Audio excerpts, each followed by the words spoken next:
আজি মই Realme C2 dead mobile এটা কি ধৰণে অন কৰা হয় তাকে ভিডিঅ'ত দেখুৱাবলৈ ওলাইছো। দেখিছে মোবাইলটো মই চাৰ্জত দিছো, কিন্তু মোবাইলটোত চাৰ্জ লোৱা নাই, অনো হোৱা নাই। Realme মোবাইলবিলাক অফ কণ্ডিশ্যনত যেতিয়া চাৰ্জত লগাই দিয়া হয়, মোবাইলটো অটোমেটিক অন হৈ যায়।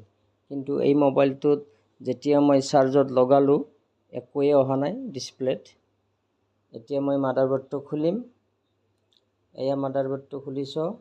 CPU আৰু MMCৰ সিল আগৰ পৰাই ফাটা আছে, হয়তো মোবাইলটো আগতে ৰিপেয়াৰ হৈছে। এয়া মই আকৌ চাৰ্জত লগাইছো মোবাইলটো, অন কৰিবলৈও চাইছো। দেখিছে মোবাইলটো অন হোৱা নাই, চাৰ্জো লোৱা নাই।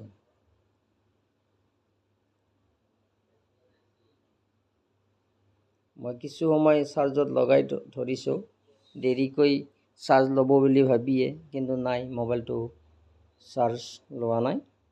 এতিয়া আমি MMCটো খুলিম, কিন্তু বৰ্ডখন ভাল ধৰণে চকু ফুৰাতে দেখিলোঁ MMC ICটো আগতে ৰিবুল হৈছে। কিন্তু এয়া মই MMCটো আকৌ খুলিছোঁ, কোনো পেচ নাই, সহজতে MMCটো খোল খাই গৈছে।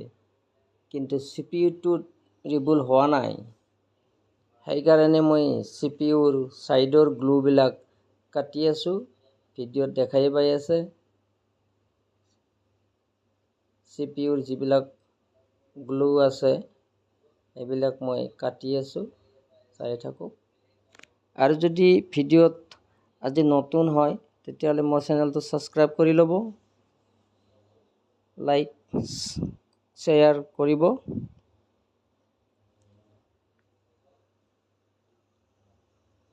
এয়া CPUৰ গ্লু কাটি থকা হৈছে। CPUৰ গ্লু কাটা হৈ গ'ল। এতিয়া আমি CPUটো খুলিম মাদাৰবোৰ্ডৰ পৰা। এয়া CPU খুলি আছোঁ। CPU খোলা হৈ গ'ল, দেখিছে CPU খোলা হ'ল। এয়া আমি মাদাৰবোৰ্ড ক্লিন কৰি আছোঁ। MMCৰ যিটো ঠাইখিনিত অলৰেডি ক্লিন হৈ আছে, যিহেতু MMCটো আগতে ৰিবল হৈছিল, গতিকে তাত কোনো গ্লু নাই। কিন্তু CPUৰ ঠাইত গ্লু বহুত আছে, আমি চাফা কৰি আছোঁ, দেখি আছে।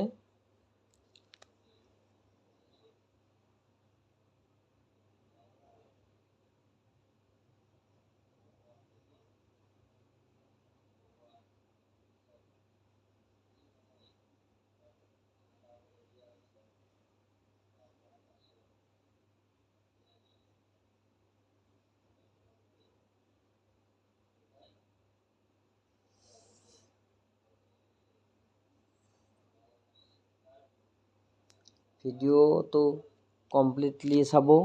যদি কিছু চাই মাজতে কাটি চাই তেতিয়াহ'লে একো বুজি নাপাব। কমপ্লিটলি ভিডিঅ'টো চাব। এয়া CPUৰ পেজ আমি ক্লিন কৰিয়ে আছোঁ।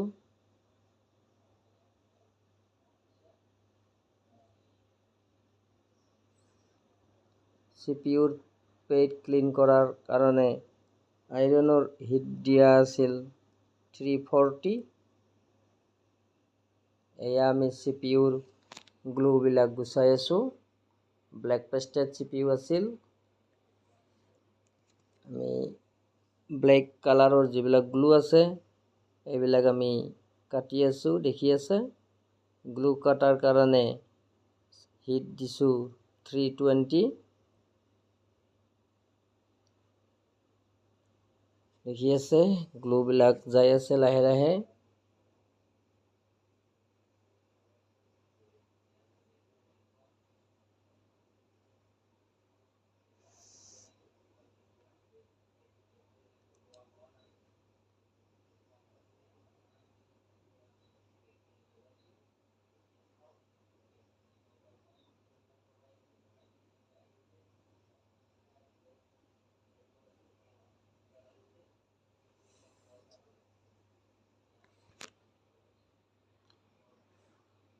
CPU গ্লু কাটা হৈ গ'ল। এতিয়া আমি পোনপ্ৰথমে MMC-টো ৰিভল্ভ কৰিম। দেখি আছে আমি MMC-ত PPD লগালোঁ। এতিয়া আমি ইয়াক হিট কৰিম। MMC ৰিবলিং কৰাৰ কাৰণে SMD-ৰ হিট দিয়া আছে 330। এয়া বল হ'বলৈ আৰম্ভ কৰিছে। দেখিছে বলবিলাক ধুনীয়াকৈ হৈ গ'ল। MMC ৰিবলিং হোৱাৰ পাছত এতিয়া আমি CPU-টো ৰিবলিং কৰাৰ কাৰণে আনিছোঁ। এয়া আমি CPU ষ্টেনচিলত লগাইছোঁ। এতিয়া আমি ইয়াক PPD লগাম। দেখি আছে PPD আমি লগাইয়ে আছোঁ। PPD হ'ল 183 টেম্পাৰেচাৰৰ PPD লগাইছোঁ মেকানিকৰ। এয়া আমি অতিৰিক্ত PPD-বিলাক মুচি দিছোঁ কাপোৰেৰে, শুকান কাপোৰেৰে আমি মুচি দিছোঁ। এতিয়া আমি ইয়াক হিট দিম। MMC-ত যিধৰণে 330 টেম্পাৰেচাৰ হিট দিছিলোঁ, ঠিক সেই একে হিটেই CPU-টো দিম আমি।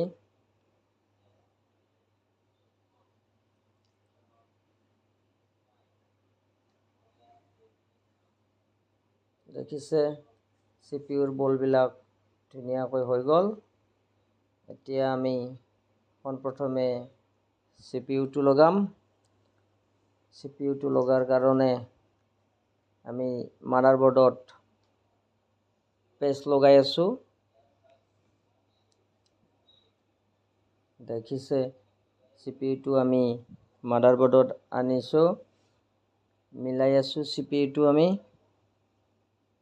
CPU-টো মিলাৰ পাছত আমি CPU-টো লগোৱাৰ কাৰণে হিট দিম 350। বেছিভাগ CPU আমি 350তে লগাওঁ, কেতিয়াবা 360ও দিয়া হয় লাইনৰ ভোল্টেজ কম বেছি থাকিলে। এয়া আমি CPU-টো লগাই আছোঁ। দেখি আছে CPU-টো আমি লগালোঁ।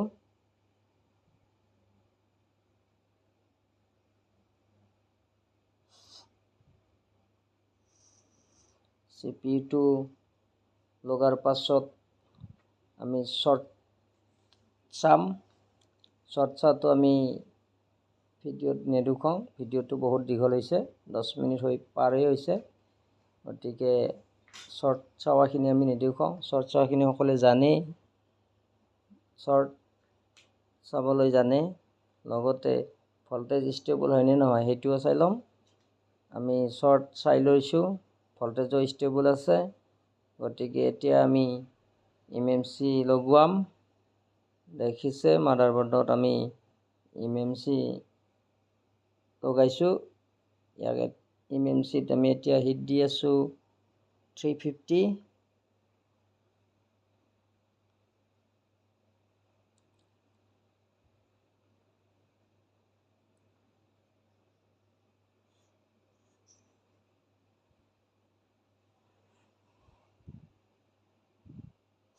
এয়া MMC-ৰ লাষ্ট পৰ্যায় আহিছে। আমি ইয়াক অলপমান হিলাই দিছোঁ যাতে MMC-টো ভাল ধৰণে লাগে।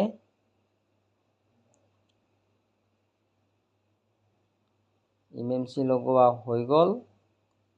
MMC লগোৱাৰ পিছত কিছু সময় বৰ্ডখন আমি ঠাণ্ডা হ'বলৈ দিছোঁ।